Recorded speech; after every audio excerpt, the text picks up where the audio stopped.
Olá pessoal, estamos aqui em mais um podcast Reino Office.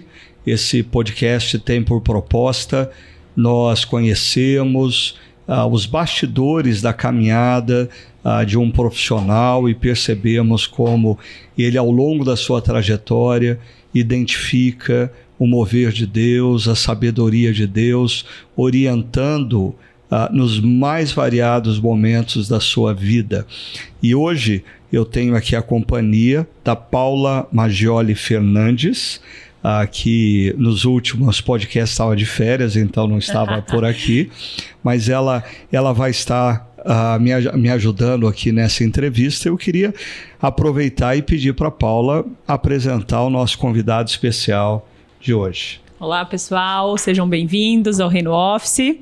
E hoje temos aqui uma super presença, Dr. Wilson Mello, mas ele prefere ser chamado de Mello, então vamos nos referir a ele dessa forma. Um pequeno currículo, que eu vou pedir ajuda aqui das minhas anotações.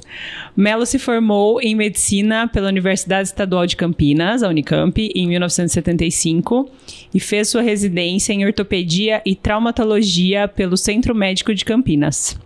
Depois realizou o Fellowship em Medicina Esportiva e Cirurgia do Joelho na Houston Orthopedic Clinic, na Geórgia, nos Estados Unidos. Participou como aluno e palestrante em inúmeros cursos, congressos, simpósios, jornadas no Brasil e no exterior, buscando sempre esse aprimoramento. Exerceu ainda e exerce cargos em sociedades de medicina, como a Sociedade Brasileira de Ortopedia e Traumatologia e a Sociedade Brasileira de Cirurgia do Joelho, a qual ajudou a fundar, foi um dos presidentes e hoje é um conselheiro. É presidente do Grupo de Estudo de Joelho de Campinas e fundador e diretor médico do Instituto Wilson Mello. Seja bem-vindo, Mello. Obrigado, é um prazer estar aqui, Ricardo e Paula, de a gente poder conversar e compartilhar aquilo que eu vivi na minha vida profissional e pessoal, e estou muito feliz por isso. Assim, eu me sinto muito gratificado, muito abençoado por Deus por chegar nesse ponto. Muito bom. Legal. Bom, para mim é muito fácil fazer essa entrevista, porque muitas das coisas que você certamente vai contar aqui para a gente, em outras ocasiões, a nossa caminhada como amigos, eu já pude, algumas experiências eu já ouvi, outras eu fui testemunha, né? Mas eu queria começar, Mello, pedindo para você contar um pouquinho da sua trajetória profissional, desde esse momento em que você se forma na Unicamp até aqui, o que aconteceu, uma overview da sua trajetória profissional. Bom, eu começo assim, eu tinha que entrar na Unicamp, meu pai era escriturário da Secretaria da Agricultura, mudou para Campinas para a gente poder estudar, eu e a Lucinha, e ele falou, você tem que entrar na Unicamp porque eu não tenho dinheiro para pagar a faculdade, eu preciso morar fora, então eu entrei na Unicamp. Quando eu terminei a faculdade, antes de terminar, aliás, teve um momento que eu quase desisti da faculdade. Estava no 4º ano e eu arrumei um emprego de assistente de um psiquiatra no hospital psiquiátrico. E aquilo foi um caos, assim. Eu falei, se eu tiver que ter minha vida fazendo isso, eu não vou fazer. Por sorte, o psiquiatra do meu dia aqui de plantão lá à noite era um cara espetacular, um cara junguiano, e a gente conversava e ele falou, não, se essas dúvidas... Se não é isso que você quer, você busca um modelo, copia esse modelo e você vai ver que as coisas vão caminhar bem. E aí foi o meu primeiro modelo, foi o Zé Carlos Afonso Ferreira. Eu botei a melhor roupa que eu tinha, fui no consultório dele e falei, olha, eu queria aprender como você faz. E ele me acolheu e, enfim, comecei a trabalhar com ele. Terminei a faculdade e ele resolveu montar um serviço de residência no Centro Médico. Eu fui o primeiro residente de ortopedia do Centro Médico. E daí ele falava que o ideal seria eu ir para fora, aprender alguma tecnologia nova, trazer, porque isso daria uma alavancagem na minha vida. Antes disso, um pouco antes de eu terminar a residência, um colega aqui de Valinhos me convidou para ir trabalhar com ele. E assim, na época era uma coisa que eu ganhava, digamos, 10 e ele me oferecia 100. 10 como residente, mas 100 como médico, aquilo brilhou meus olhos. Eu fui falar com o Zé Carlos falou assim, olha, você quer voar baixo? Pega isso daí. Se você tem seus planos de sair e voar bem alto, esqueça que lá na frente vai ser melhor.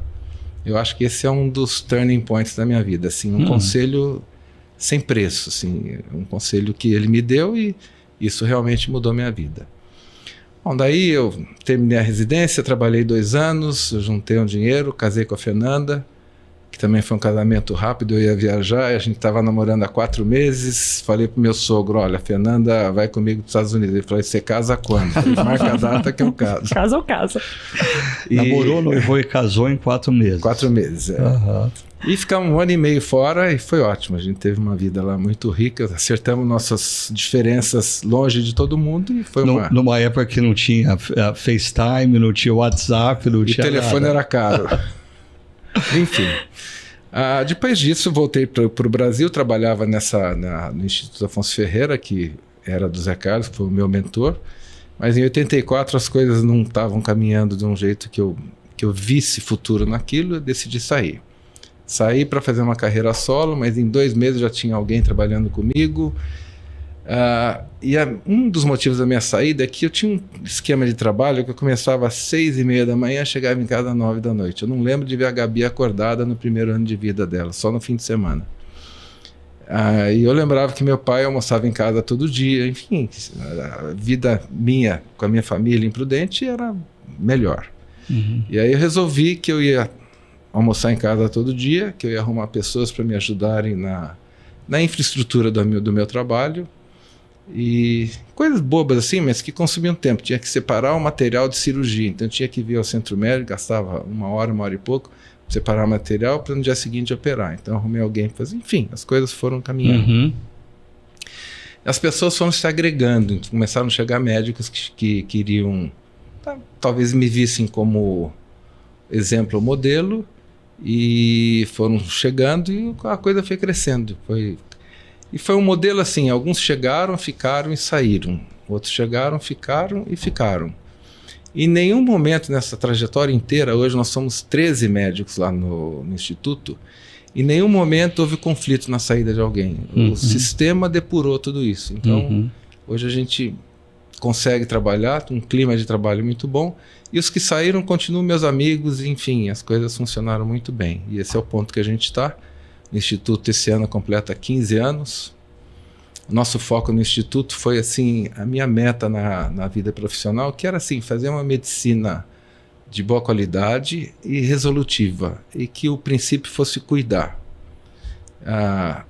Consegui ao longo da minha vida ir abraçando essas metas, e hoje o Instituto, o foco dele é esse, oferecer uma medicina de alta qualidade, alta tecnologia, resolutiva, que impacte a vida das pessoas. Dentro desse conceito, a gente precisava ter ensino e pesquisa. Então, o Instituto cuida de ensino e pesquisa, e a gente tem um programa já... Bom, desde que eu me formei, a gente tem um programa de educação médica. Primeiro era informal, eu ensinei artroscopia para 271 médicos no Brasil, na década de 80 e 90. E daí, em 2004, a gente montou um programa estruturado que é ligado à Sociedade Brasileira de Cirurgia do Joelho, um programa de R4. É o cara que terminou a residência, tem título de especialista e quer fazer cirurgia de joelho. Então, eles ficam 1 ano comigo, os 3, eles rodam comigo na PUC e na clínica do Dr. Nunes, e a coisa funciona bem dessa forma. Acho que isso é um resumo longo. Um resumo rápido. A ideia do R4, eu me lembro de uma das nossas conversas, quando lá atrás você me perguntou como que você vai reproduzir o Ricardo Agreste, né? E você me contou essa história do R4, colocando gente jovem do seu lado, deixando eles perceberem sua caminhada, transferir do conhecimento. Foi muito inspirador essa ideia para mim lá atrás. Mas, Paulo, acho que você está querendo fazer uma pergunta né? E, Melo, nessa trajetória toda de anos de aprendizagem, começar a colocar em prática tudo isso com o Instituto, quais foram as maiores dificuldades, os momentos mais difíceis que você enfrentou nessa jornada? Bom, tiveram vários momentos de decisão, mas o Instituto talvez seja o mais recente, são os últimos 15 anos, e talvez o mais arrojado. E o nosso desafio no começo era não deixar o sonho virar pesadelo. E assim, a coisa foi andando, e assim, ele começou a crescer e andar rápido, mas a gente não conseguia fazer uma gestão. Apesar de eu ter um gestor, se não tivesse gestor, eu teria quebrado em 2 anos. Mas o gestor dependia de mim. Eu tinha terça-feira de manhã, meu dia de administrativo. Então, é o dia mais pesado para mim. Mas a pandemia fez a gente parar e pensar. Quando começou a pandemia, começou em março de 2020, a gente já vinha assim, o Instituto ele tinha prejuízos, a gente acreditava na ideia, achava que a ideia era boa, a gente crescia em termos de clientes, a gente mudando para o Instituto, a gente tinha 20 mil clientes, fichas de clientes, hoje nós temos 50 mil, quer dizer, nós estamos falando de uma cidade de porte médio.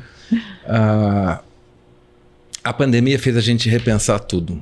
Isso foi em maio, março começou a pandemia. Em maio eu chamei meus 4 sócios e falei, olha, se a gente não mexer agora a gente vai quebrar. Então a gente sentou junto, ficamos até setembro imaginando qual seria o caminho para a gente sobreviver àquilo. A gente já tinha visto várias clínicas que fecharam, tipo as clínicas que tinham fisioterapeutas contratados como CLT, fecharam em 3 meses. A nossa estrutura era uma estrutura de cada unidade de negócio é uma pessoa jurídica, então eu não sou sócio da fisioterapia. É deles. Eles não são meus sócios, eles não tem nada. Cada unidade de negócio é independente lá dentro. Então, quando a gente sentou, eles falaram, não vai dar certo. Eu falei, olha, se não doer para todo mundo, a gente fecha. Se doer para todo mundo, a gente vai tentar sobreviver.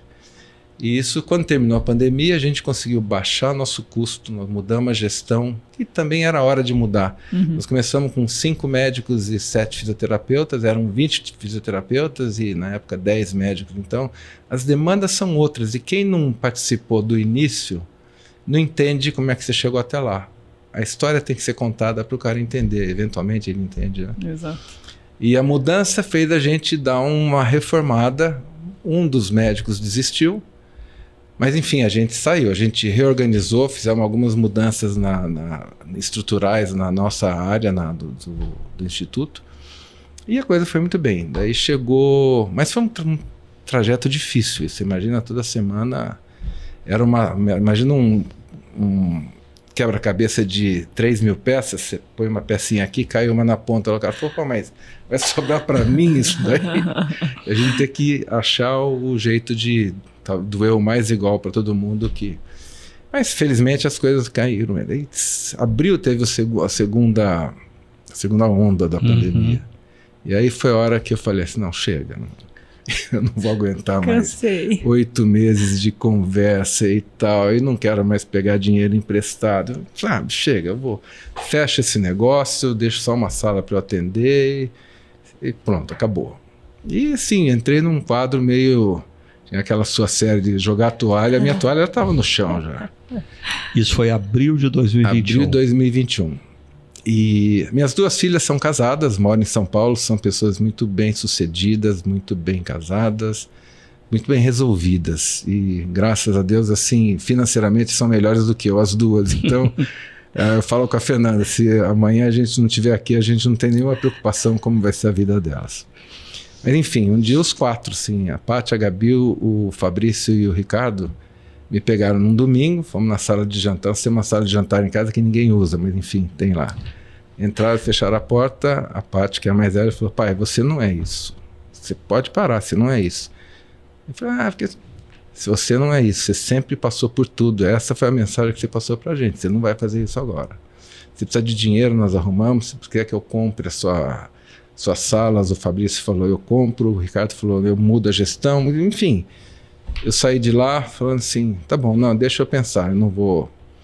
Na segunda-feira, ligo para uma pessoa que é um amigo meu, que tem uma loja de carro, ele comprou meu carro num valor justo, as coisas foram, em 3 meses tudo se resolveu, 3 meses, tudo, eu não consegui entender, o que aconteceu, para mim é um hiato, assim, entre a conversa com as meninas e setembro de 21, setembro de 21 eu estava na mesma loja comprando um outro carro, entendeu? Então, eu acho que são momentos assim que não deixaram eu desistir. E não deixar de desistir exige que você tenha pessoas do seu lado No caso, minhas filhas, graças a Deus, são meninas que me apoiaram sempre, eu apoiei elas sempre. Mas assim, foi um momento decisivo. É interessante que na vida, em muitos momentos, a gente teve que encorajar os filhos a fazerem o que eles deviam fazer. É isso aí. E você viveu um momento em que as suas filhas e genros vieram até você e as palavras deles fizeram você repensar a ideia de jogar a toalha, perseverar, e a partir daí tudo deu certo. Peguei a toalha, enxuguei o suor e continuei.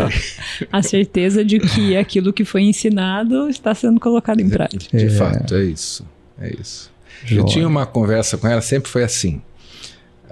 O meu negócio como um cheque nominal. Ninguém vai saber o que é cheque hoje, que eles não sabem o que é cheque. O cheque era um papel que você punha o nome para quem você ia pagar, era uma promessa de pagamento. Meu negócio é um cheque nominal, então está ligado ao meu nome. Não é uma coisa que vocês vão herdar uma empresa que faz isso. E eu pretendo gastar com a sua mãe tudo que eu ganhar aqui. Então vocês tratem de... Falava em tom de brincadeira. E elas pegaram o filme nisso, elas vão super bem. Melo, aqui no podcast a gente sempre gosta de lembrar os profissionais daquela fala do Steve Jobs, que quando a gente olha para frente a gente não consegue ligar os pontos. Mas quando a gente olha para trás fica muito mais fácil ligar os pontos. Você até citou um momento que foi decisivo na sua caminhada profissional, quando você tinha uma proposta para trabalhar com um amigo e você foi encorajado por um mentor a seguir a sua caminhada de estudos no exterior. Quando você olha para trás, algum ou alguns outros momentos você identifica como assim decisivos, aqueles momentos que quando você os viveu pareciam ordinários. Hoje você olha para trás e percebe que eram extraordinários. Eu acho que sim, quando eu olho a minha vida de uma maneira de agora, olhando de agora, até falando do Steve Jobs, aquele áudio dele, aquele vídeo dele é legal, mas tem o livro do Simon Sinek, ele fala para você entender o porquê, você tem que olhar para trás. Uhum. E assim, teve vários momentos da minha vida que foram decisivos. Um deles seria quando eu estava nos Estados Unidos, eu fui para lá, juntei dinheiro e fui com a Fernanda. Então eu tinha um X de dinheiro para gastar tanto por mês e terminar a nossa estadia lá. Que certamente não era muita coisa. Não era muita coisa, era para gastar aquele... Aí o meu chefe falou assim, olha, aqui saúde é muito caro, você não quer fazer um seguro? Quanto custa? Tanto. Falei, não cabe no meu orçamento. Tá bom. O médico não tem como pagar seguro-saúde. Então, mas era fato, assim, eu não tinha fonte de recursos lá. E aí, uns dias depois, a secretária dele falou, o Dr. McKeown falou se ele pode incluir você e sua mulher no seguro do hospital. Falei, claro que pode, sim. Se não custar nada, pode. Bom, isso foi uma coisa passageira, uma coisa assim, sabe, um registro...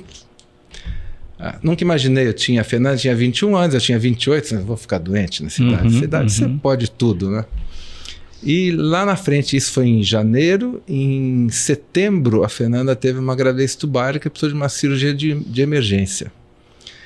Falando em números assim, eu cheguei nos Estados Unidos com $17 mil. Meu sogro mandava mais $300 por mês. A gente estava mais ou menos na metade da nossa viagem, sendo que o investimento inicial foi comprar um carro, enfim, aquelas coisas de comprar televisão, enfim, coisas de começo. A conta do hospital ficou em torno de $8 mil. Se eu não tivesse o seguro, eu ia raspar o que eu tinha sobrado do dinheiro, ia voltar e nisso eu estava terminando um fellowship em ortopedia pediátrica. Eu ia em seguida para Houston Clinic aprender cirurgia do joelho, que é a minha carreira de hoje. Então é um ponto que assim, quando você olha para trás, não dá para não conectar esses pontos, apesar de eles estarem aí a 8 meses de distância, entendeu? O fato de você ter ganho um seguro saúde e não ter gasto todo o dinheiro que você tinha te conduziu para a especialidade que hoje você trabalha há quantos anos? Eu trabalho com cirurgia de joelho desde 81, então aí é um monte de anos. Com 40 e pouco, 43 anos, 42 anos. Mas eu faço 49 anos de formado, então... Mas não me sinto com 49 anos de formado. E em off aqui você estava contando também uma outra experiência onde mais tarde você foi convidado ou seduzido a seguir a sua carreira nos Estados Unidos. E aí aconteceu um evento que mudou também a sua trajetória. Você podia compartilhar um pouco com a gente disso? Claro. Assim, a vida profissional, assim, você vai dando passos, vai olhando para frente, mas nem todos os caminhos que você tomou são os melhores caminhos. E eu penso, olhando para trás de novo e olhando a minha vida hoje, cada tempo da minha vida eu pensei qual seria o próximo passo. Sempre foi uma coisa que sempre teve na minha cabeça.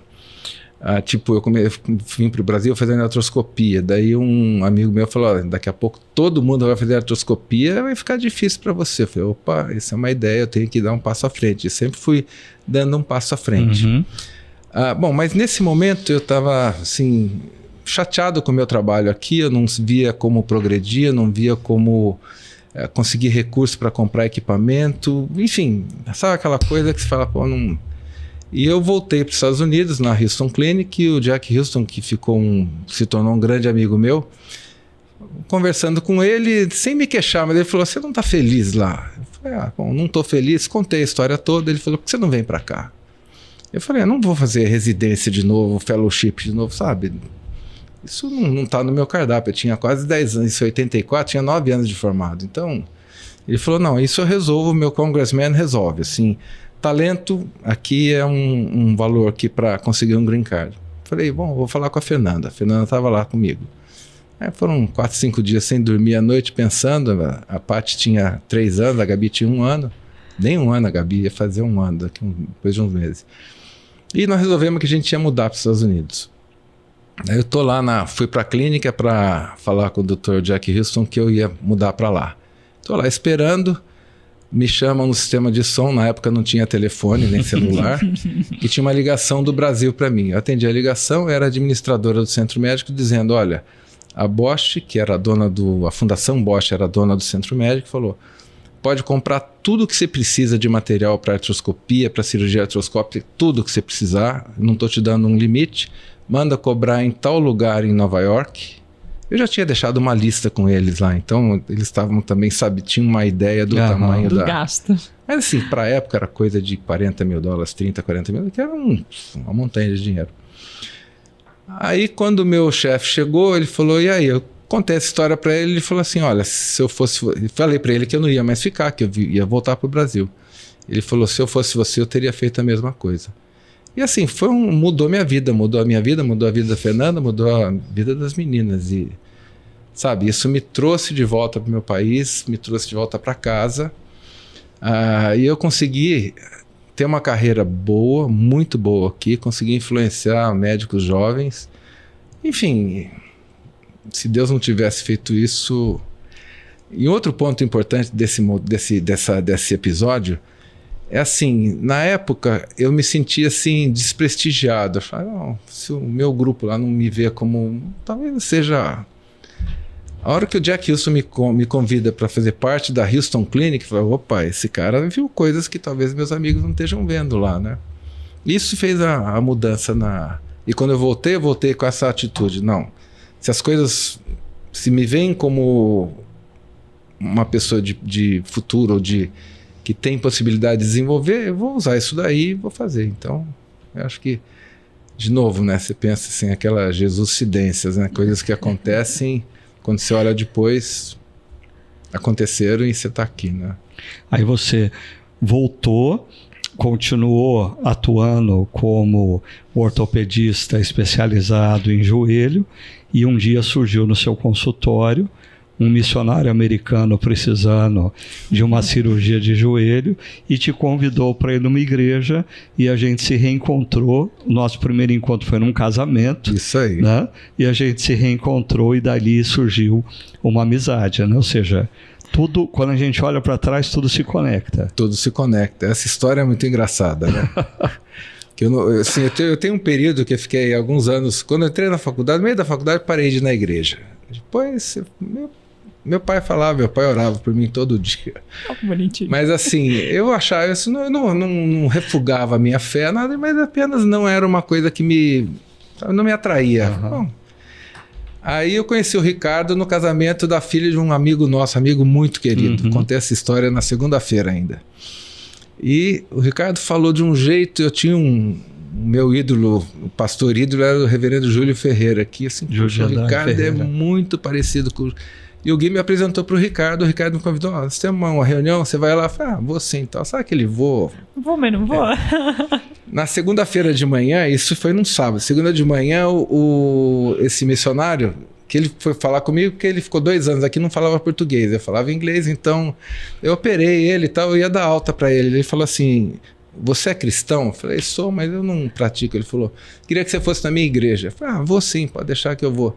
Ele falou, não, eu quero que você vá domingo, eu vou estar te esperando na porta. Eu falei, não, eu vou estar te esperando na porta domingo. Tá bom, eu vou. Cheguei em casa, falei pro Fernando, domingo eu vou numa reunião aí, que o cara me pressionou, eu vou estar me esperando na porta. Aí eu fui na tal reunião, imagina quem que era o pregador. Ai, não creio. Coincidência, então. É uma coisa assim, de novo, são coisas que te movem numa direção, assim, mas não é que você se moveu naquilo. Alguém te levou para aquilo, né? Com certeza.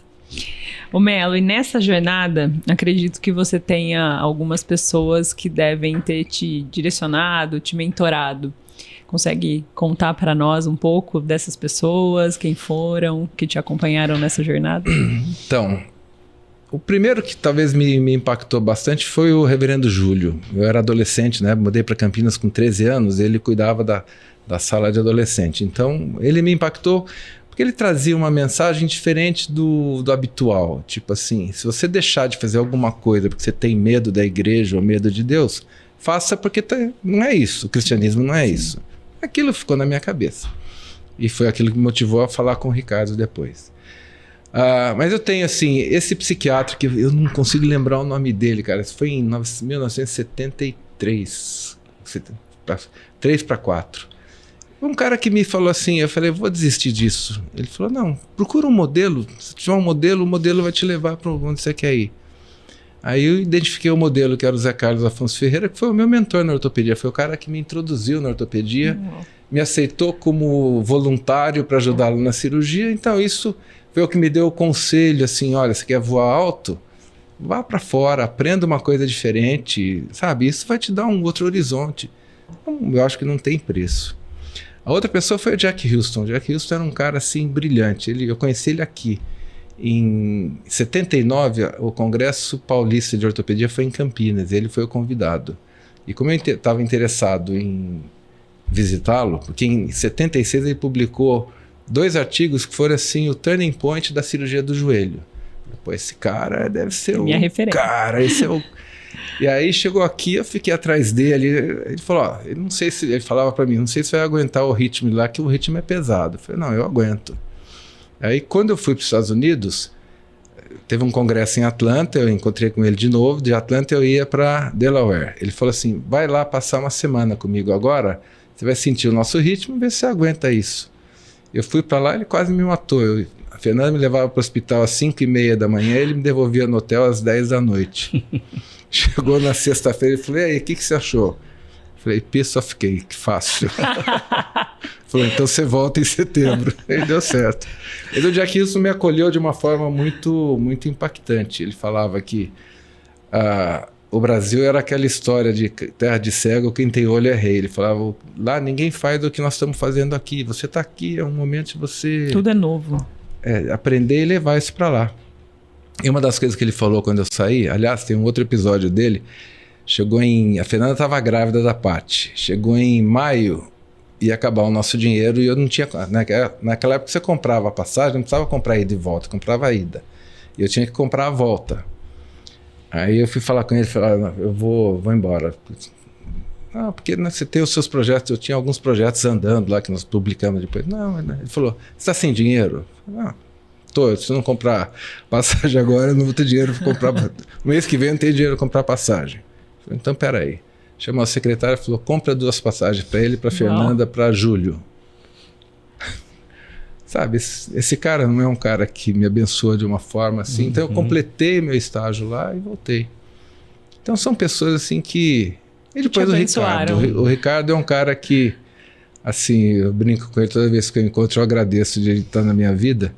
Ele, assim, a Fernanda era católica de formação, não praticante. Eu, presbiteriano de formação, mas também não praticante. Fugido. Aí eu comecei na igreja, lá na Chácara Primavera. A Fernanda disse, o que você vai fazer lá? Primeiro dia que ele foi, o nome da palestra era Se Deus é Bom Porque Nós Sofremos. Uma palestra assim, falou, que é isso, né? E ela começou a ir, aí ela tinha umas dúvidas, um dia a gente conversando num café, ele falou assim, vou na sua casa tomar café da manhã, quinta-feira de manhã. E durante 2 anos ele fez isso. Durante 2 anos eu tomei café da manhã na sua casa, quinta-feira. Que coisa, não! E a Fernanda fez profissão de fé e veio para a igreja. E hoje ela é, no grupo pequeno, ela é a pessoa que recebe, entendeu? Ela é que organiza. Então, eu não posso deixar de falar. Mais uma coincidência.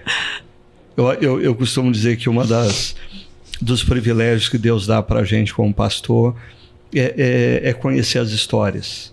E ver como Deus vai fazendo uma obra maravilhosa. Eu tive, de fato, o privilégio de ver Deus trabalhando na sua vida, da sua esposa, das suas filhas, né? Fui testemunha disso, é muito bom. Mas, Melo, você, ao longo aí dos seus relatos, eu percebo que você fala muito sobre a sua trajetória muito caracterizada pela inovação, é muito caracterizada por um investimento a longo prazo. Pessoas incentivaram você a não pensar no presente, mas pensar no futuro. Essa ideia de delegar, de criar um instituto onde diferentes especialistas estivessem atuando em áreas que você não atua. Mas se Deus te desse a dádiva de, com toda a experiência que você tem hoje, voltasse a ter seus 21, 22 anos de idade, conta pra gente, de toda a sua trajetória, o que você faria novamente e o que você evitaria, não faria novamente. Eu casaria com a Fernanda. Fernanda, sim, é um...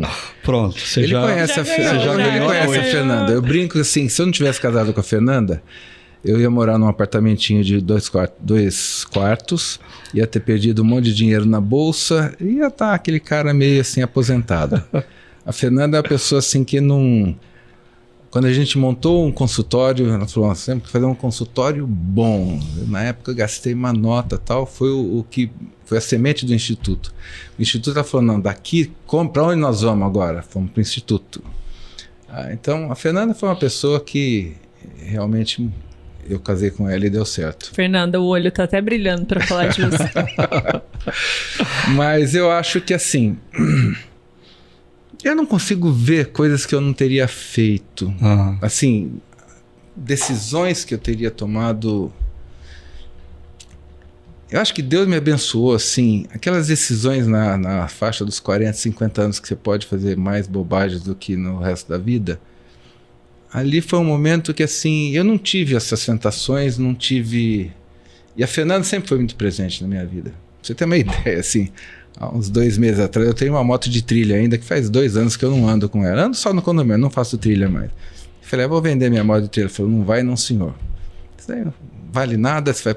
deixa a moto aí, se quiser andar, você anda, seu neto gosta de ver essa moto, então não vende a moto não. Porque não vendi a moto. Mas ela fez isso por você ou pelo neto? Para nós dois, eu acho. Ela acha que a história da moto pro neto vai ser uma coisa relevante, do avô gostar dessas coisas. Eu não sei te falar, assim, talvez ter pensado no Instituto alguns 5, 6 anos antes fosse uma ideia, mas, de novo, essas coisas brotam, elas vão ter reestruturado o Instituto 5 anos antes da pandemia, talvez tivesse as coisas ficassem mais fáceis.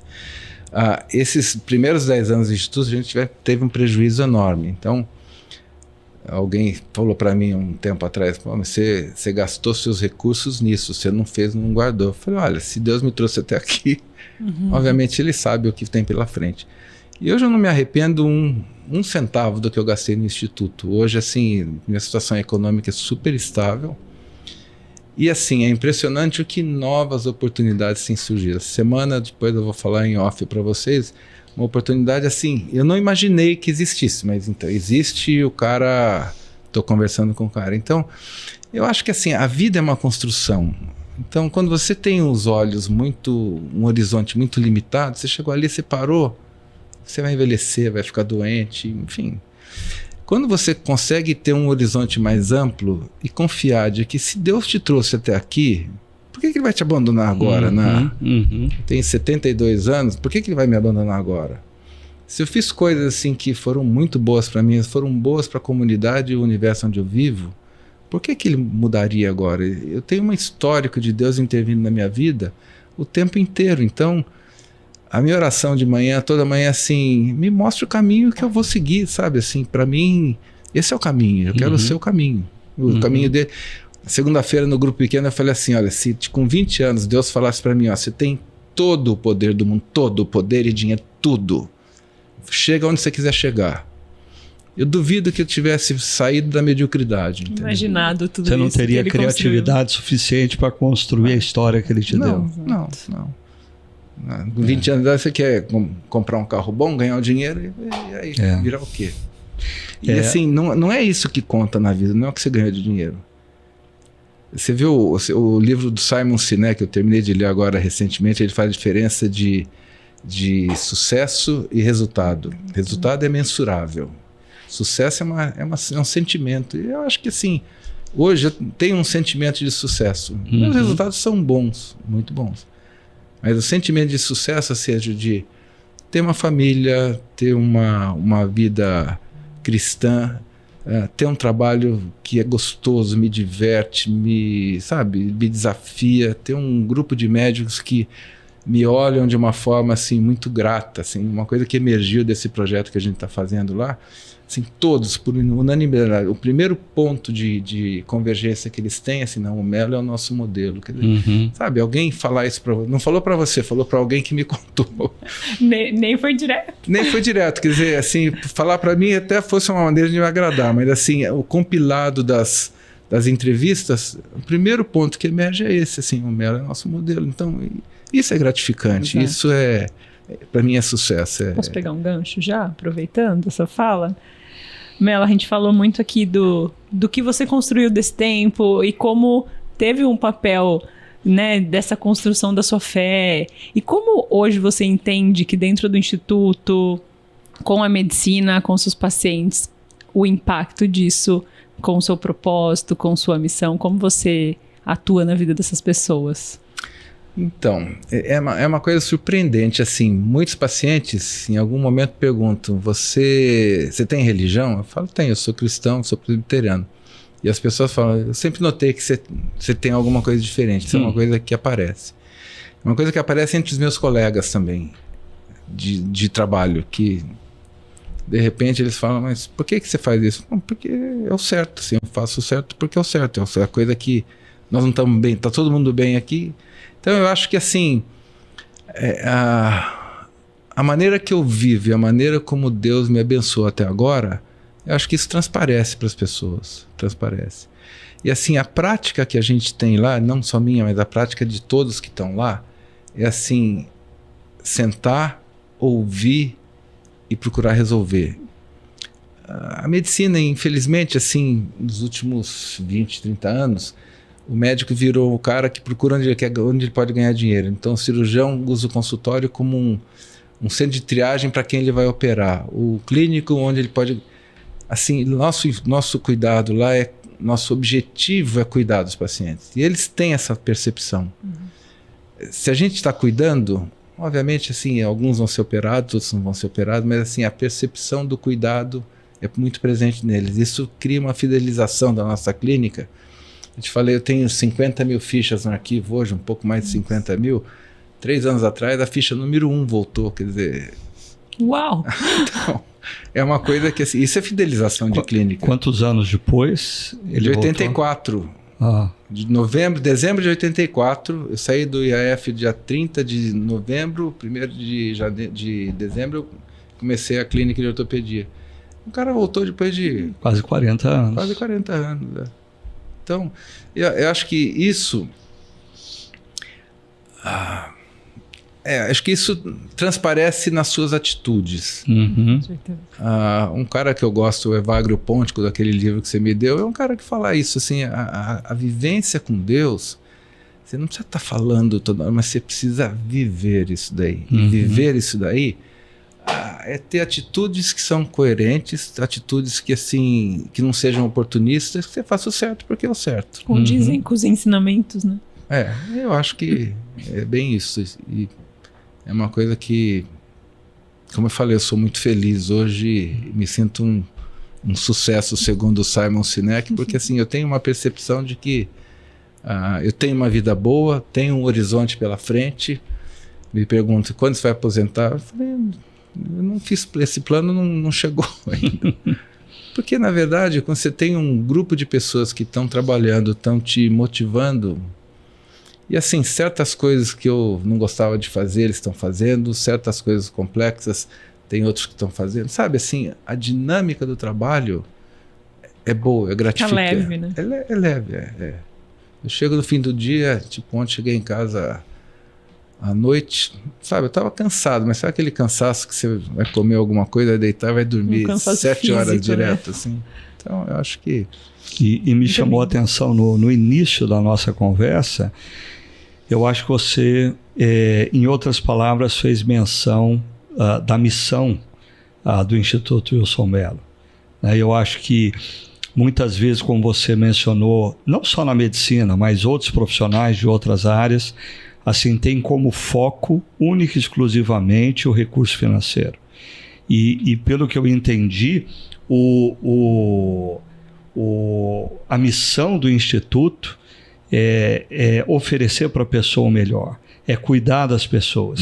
Ou seja, fazendo isso, você abençoa pessoas e ganha credibilidade, talvez como consequência, também tem um retorno financeiro. Sim. Mas a realização vem desse primeiro ponto. Eu acho que sim, eu não tenho dúvida. O Jack Houston, disse, foi um cara icônico da minha vida.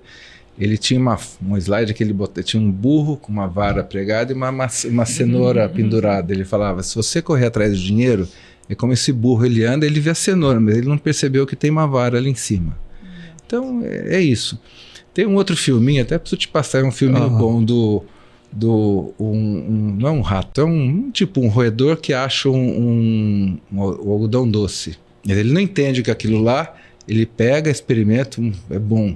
Mas ele não sabe o que é aquilo. Daí ele vai pegar aquilo lá, mas tem água do lado, ele molha o algodão doce e ele desaparece.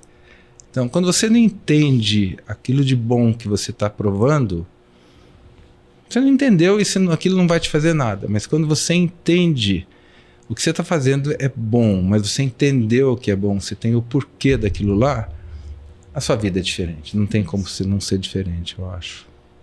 São os porquês fortes, né? Que nós temos que responder para nós mesmos.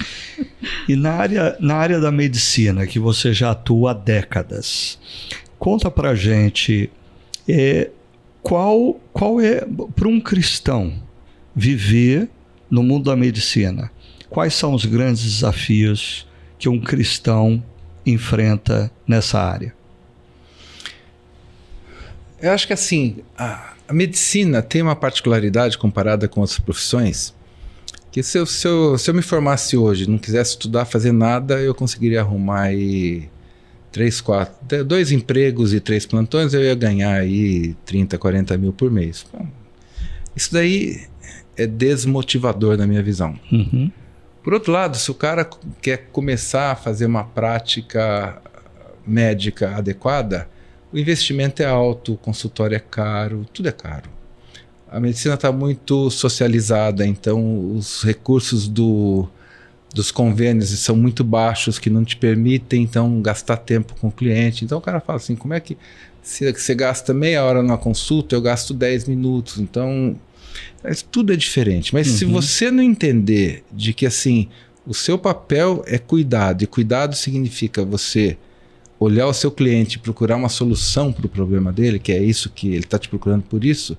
Você vai ficar patinando nessas coisas. Aí entra um outro fator. A medicina, a ortopedia especificamente, você usa muito implante, muito material. E é uma coisa que acontece no mundo, mas aqui acontece talvez a gente veja mais, não sei se acontece com mais frequência, é que a empresa chega para o doutor e dá uma propina para ele usar mais o material dela. Então acaba sendo um atalho, o atalho é finito, entendeu? Isso tem ciclos, assim, tem um ciclo que vai, o cara ganha dinheiro, depois ele é preso lá na frente, ou enfim. Tem um médico nos Estados Unidos, ele pegou 20 anos de cadeia, ele ganhava fortuna, assim, até um avião a jato, quando pegaram, acabou. Então, essa é uma tentação que você vai ter pelo caminho. Não enfrentar, assim, saber resistir a isso é muito importante. Saber, assim, lembrar da cenoura pendurada na frente do burro. Ou você vai seguir um caminho e ter uma clínica que vai ser fiel a você porque acredita que você resolve o problema dela, ou você vai se desgastar e vai desaparecer, vai ser uma brasa fora do fogo que vai virar cinza em pouco tempo. Eu acho que assim, a perseverança é ter foco, é saber olhar para frente, olhar onde você quer ir. Eu brinco que o que a moto de trilha me ensinou é o seguinte: você está fazendo trilha, você tem que olhar onde você quer passar. Se olhou um buraco do lado, eu não sei porque a roda da frente vai lá. Então, se você olhar onde você quer ir, não ficar se distraindo com coisas que estão do lado. Outra coisa que é comum, o ego dos médicos sabe, isso para mim, assim, não me interessa. Tem um colega do meu lado que está indo bem, ótimo, é bom para ele. Eu tenho foco de onde eu quero chegar. Uhum. Eu acho que é isso isso faz a diferença. Em qualquer área da atuação na vida, se você sabe onde você quer chegar, você vai chegar lá. Se você não sabe, se fica se distraindo com bobagem, pelo que você descreveu, talvez a grande tentação a ser evitada é o imediatismo, o pragmatismo. Existem maneiras de ganhar muito dinheiro rápido, mas isso não é consistente a longo prazo. Então, na área médica, o pragmatismo, o imediatismo pode impedir uma pessoa de ir mais longe e ter uma carreira relevante. Eu não tenho a menor dúvida disso. Uhum. É como um jogador de futebol. Todo mundo quer ser um Neymar na vida. Aqui não é modelo para ninguém. Na medicina você vai encontrar os Neymares também, aqueles caras que explodem e de repente somem. Uhum. E a prática médica, ela é baseada em confiança. E confiança é dada por atenção e resultado. Não adianta você falar, eu faço assim, não. Quem tem que falar é o seu cliente que vai falar, ele fez assim e eu melhorei. O que faz a nossa clínica reciclar é esse tipo de coisa, é o resultado. E o resultado depende de como se aborda o problema. Não é onde você está ganhando dinheiro. E, obviamente, o dinheiro é bom, mas é secundário. E a gente ganha dinheiro. Quando você faz da maneira correta, você vai ganhar dinheiro. Eu tenho uma vida boa, eu guio um carro bom, moro bem. Não sou rico, mas assim, não me falta nada e também não desejo mais nada. Então, eu acho que não desejo mais nada, assim, queria ter isso aqui. Para mim, do jeito que tá ótimo. Legal. Acho que é a hora da gente fazer aquela pergunta que os jovens profissionais mais querem ouvir, né? Sim. Melo, pensando e acompanhando essa carreira fantástica que você teve, quais seriam 3 conselhos que você poderia dar para jovens profissionais? Jovens profissionais cristãos que nos acompanham. Acho que o primeiro conselho é você acreditar que Deus está no comando e que Deus vai te levar para frente. A minha história de vida é que Deus me trouxe até aqui. Então, esse é o primeiro conselho. O segundo conselho é aquele que o Zé Carlos me deu lá atrás. Qual é a altura que você quer voar na sua profissão? Qual é o nível de voo que você quer ter? Se quiser voar num nível mais alto, você tem que ter mais ferramentas, tem que estudar mais, tem que aprender mais, tem que ensinar, enfim. Você define o nível de voo pelo tamanho do esforço que você quer fazer. E o terceiro ponto, eu acho que assim, quem entrou na profissão para ganhar dinheiro, melhor sair. Você não vai ganhar dinheiro em medicina, você vai viver bem de medicina, você não vai ficar rico de ter avião, Porsche, mesmo que isso aí não faz falta para ninguém, mas enfim, você tem que ter foco no que é a medicina, é cuidado. Se eu cuido, as coisas vão bem. Se eu descuido, vai dar ruim, não vai dar certo. Eu acho que são essas 3 coisas que eu... E acho que isso vale para tudo, né? Não só para medicina. Com certeza. Né? E você está quase completando 50 anos de profissão. Ano que vem. O ano que a vem. Unicamp faz uma nova formatura, com colação de grau e tudo. Que legal! Me convida, tá? Vou te convidar. Que é legal, vai ser o ano que vem. Quase 50 anos de caminhada profissional. Você mencionou 72 anos de vida, com 2 filhas que também são muito bem-sucedidas no que fazem, com a vida resolvida. O que te motiva a continuar? Quais são os sonhos que te movem a partir daqui? Assim, a motivação é de que eu não me sinto cansado com o trabalho. Pelo contrário, o trabalho hoje, com 13 colegas lá, é muito mais divertido, muito mais estimulante. Assim, se troca ideia, enfim.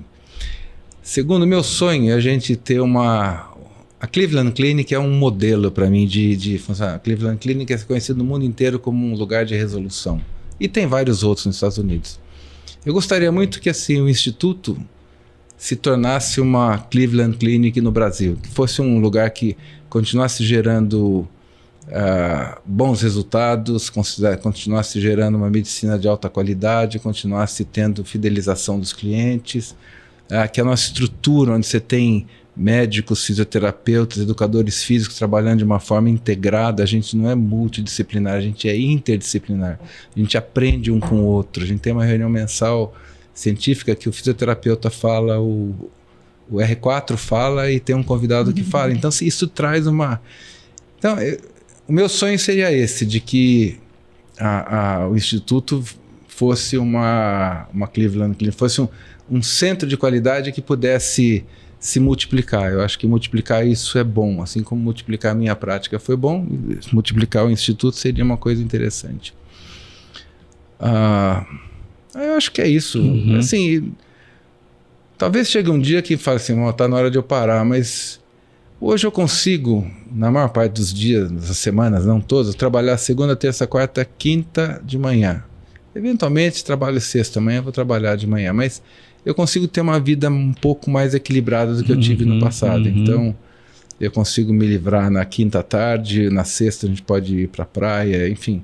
Para usufruir então não é... um pouco do que você eu vou parar porque eu estou cansado. Não, a semana do carnaval, o Fernando estava operado, a gente não saiu, eu fiquei 10 dias sem fazer nada.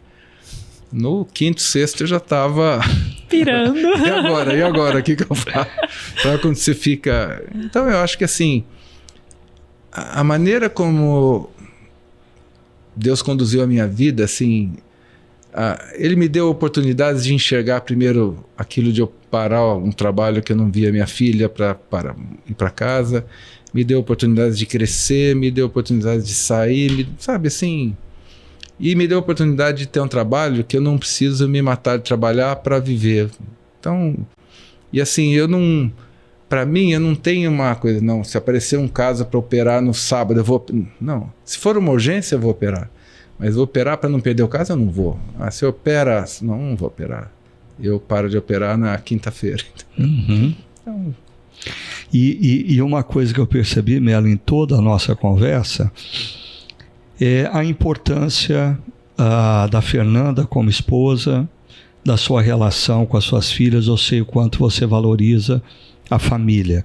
E eu queria destacar isso para a gente encerrar o podcast, porque eu acho que às vezes a gente está falando de jovens profissionais e a gente vive numa cultura hoje que muitas vezes o indivíduo acha que a família vai atrapalhá-lo na carreira profissional. Os filhos vão atrapalhar, o cônjuge vai atrapalhar.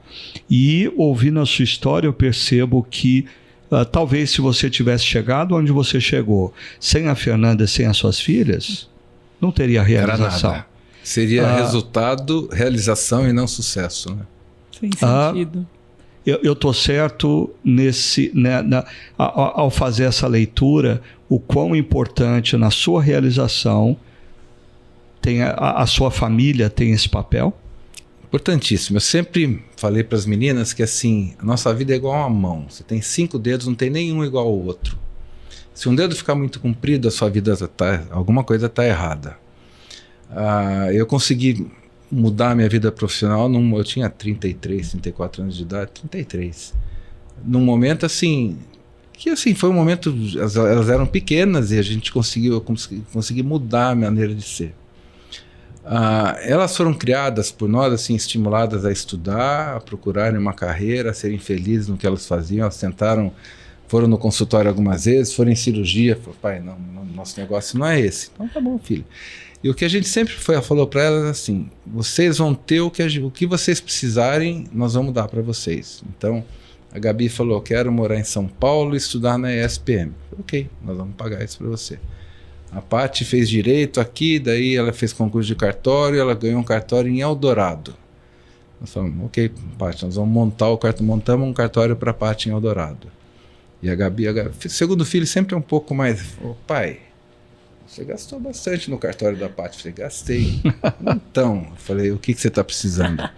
Ela falou, nada, pai, eu só queria saber. Mas assim, esse foi foi intuitivo isso, eu não sabia que isso era bom, como hoje eu vejo como bom. Mas assim, eles terem a certeza de que eles poderiam contar comigo e com a Fernanda, porque eles precisassem, mas não era para comparar o que um ganhou e outro ganhou. Cada um ganhou o que precisou. Isso se refletiu assim, quando elas começaram a ganhar dinheiro, ela falou, pai, agora o celular eu pago. O último carro que eu comprei para a Gabi, ela falou, esse é o último, pai, se eu não puder comprar outro carro, eu vou ficar com esse até acabar. Sabe, assim, elas pegaram a ideia de que se elas conseguem andar com as próprias pernas, a vida delas vai ser melhor. Então, eu acho que... Legal. Eu acho que assim, você ter conceito de vida é fundamental. Tem um episódio uma vez que a Gabi foi com as amigas pra praia, alguma coisa deu errado, eu saí daqui uma segunda-feira à noite e falei, vou lá buscar. Cheguei lá, elas falaram, pô, pai, eu falei, não, filha, o erro foi meu e da sua mãe, a gente achou que vocês tinham responsabilidade para ficar aqui e vocês não têm, então nós vamos corrigir isso, nós vamos voltar amanhã cedo. Pô, mas nós chegamos ontem. Eu falei, então, eles mostraram que vocês não têm responsabilidade, que nós deixamos de fazer uma coisa que não era para fazer, então nós vamos voltar. Aí a Gabi virava para a amiga dela, falei, ele ia chegar aqui, não ia estar bravo, não ia fazer nada, ia estar calmo, fizemos um macarrão para ele que ele adora, agora nós vamos dormir, nós vamos sair daqui às 5 da manhã, porque ele tem consultório às velhas da Campinas. E fizeram propaganda do pai ainda. Então eu acho que assim, você ser consistente nas suas atitudes com a sua mulher, com seus filhos, com seus amigos, na sua vida, isso é uma coisa que aí você fala assim, pô, que cara esperto, né? Ela já nasceu com isso. Não, são coisas que você desenvolve. Tem aquele outro cara, que eu esqueci o nome dele agora, aquele húngaro da Universidade de Chicago, que ele fala que talento você desenvolve. Talento, você não nasce com talento, você desenvolve talentos. E eu acho que é isso. Se você focar na sua vida, você desenvolve talentos. Legal. E entender que não tem atalho, né? Acho que essa é a base. É uma maratona, né? É uma maratona. Mas é bom. Quem termina a maratona fica feliz e quer fazer a outra, né? Joia. Melo, eu queria agradecer imensamente a você por dispensar esse tempo tão precioso, compartilhando um pouco da sua vida. Eu tenho certeza que muitas pessoas que vão ter acesso a esse material vão ser muito abençoadas, vão ser estimuladas a perseverar nos momentos difíceis, vão ser estimuladas à construção da família e não apenas de uma caminhada profissional. Eu e a Paula somos muito gratos a você, tá bom? Obrigado, Ricardo. Foi muito bom conversar com você. Você sabe que eu adoro conversar com você, vou conhecer agora. Mas é muito bom falar do que você é, do que você fez. Eu acho que é uma coisa que isso minhas filhas enxergam e quando você transfere isso para outros, você acaba, você brilha, né? Você é a luz do mundo, então acho que as coisas legal funcionam bem. E queria agradecer a Paula também por ter estado aqui com a gente, ajudando nessa entrevista tão gostosa que a gente teve. E queria convidar vocês que estão acompanhando esse podcast a ficarem atentos, porque nós vamos constantemente apresentar novos profissionais com excelentes histórias, histórias que nos inspiram, histórias que nos ensinam. Então fique ligado aí no nosso Reino Office, ok? Que Deus continue abençoando a sua vida e a sua caminhada como profissional. Até a próxima. Até mais.